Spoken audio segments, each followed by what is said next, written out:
Alors, on va corriger une partie des exercices 11, 12, 13, 14. Donc je vais corriger à chaque fois la première question. Comme ça, si jamais vous avez des doutes, moi ce que je vous conseille, c'est si jamais vous bloquez, vous regardez la première question et vous faites le reste. Vous aurez le reste des corrections en pièce jointe dans le mail.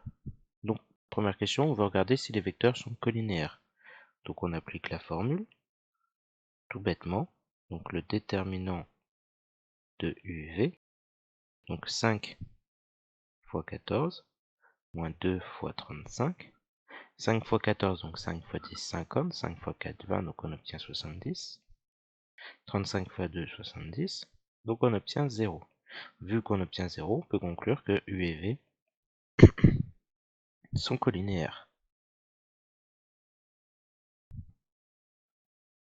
Mais vous avez à faire ça 3 fois après. Pour l'exercice 12, il faut savoir à quelles conditions sur X pour les deux vecteurs U et V sont collinéaires. Donc ils vont rajouter sont collinéaires, comme on a fait dans l'exemple du cours, si et seulement si le déterminant entre U et V est égal à 0. Et le déterminant, qu'est-ce que c'est? C'est, on regarde sur le dessin, x fois 4 moins 2 fois 5. C'est-à-dire 4x moins 10 égale 0, et on résout cette petite équation. 4x égale 10, x égale 10 sur 4, c'est-à-dire 5 demi si vous préférez, 2,5.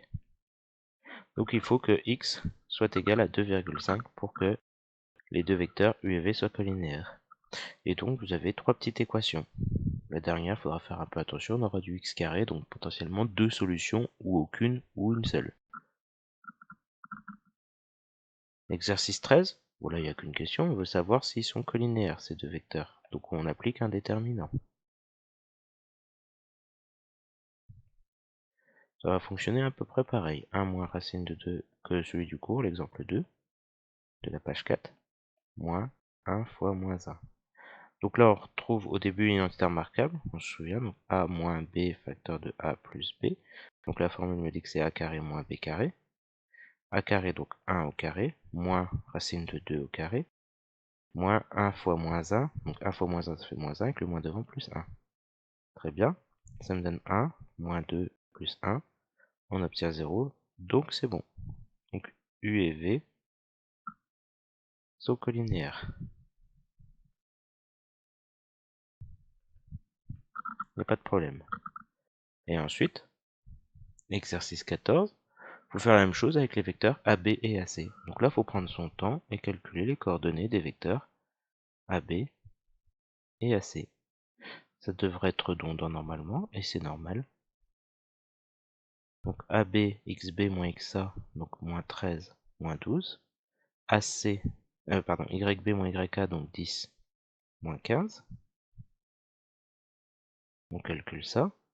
Donc moins 13 moins 12 ça fait moins 25, 10 moins 15 ça fait moins 5. On calcule les coordonnées de AC. AC donc 16, donc XC moins XA, YC moins YA. On applique la formule. Donc 16 moins 12, ok, et 16 moins 15. Qu'est-ce qu'on obtient? Les coordonnées de AC sont 4, 1. Très bien. Maintenant, on sait que dans le produit, quand on fait déterminant de AB, AC, alors si ça vous perturbe, vous mettez vos AB, AC ici, hein, vous mettez votre moins 25, moins 5, sur un brouillon par exemple, vous mettez votre 4, 1, et vous faites votre produit. Votre produit, une sorte de produit en croix. Donc, moins 25 fois 1, moins 5 fois 4. Moins 25 fois 1, ça fait moins 25. Moins 5 fois 4, moins 20, avec le moins devant, plus 20, ce qui nous donne moins 5. C'est différent de 0. Si c'est différent de 0, ça veut dire que nos deux vecteurs ne sont pas collinéaires.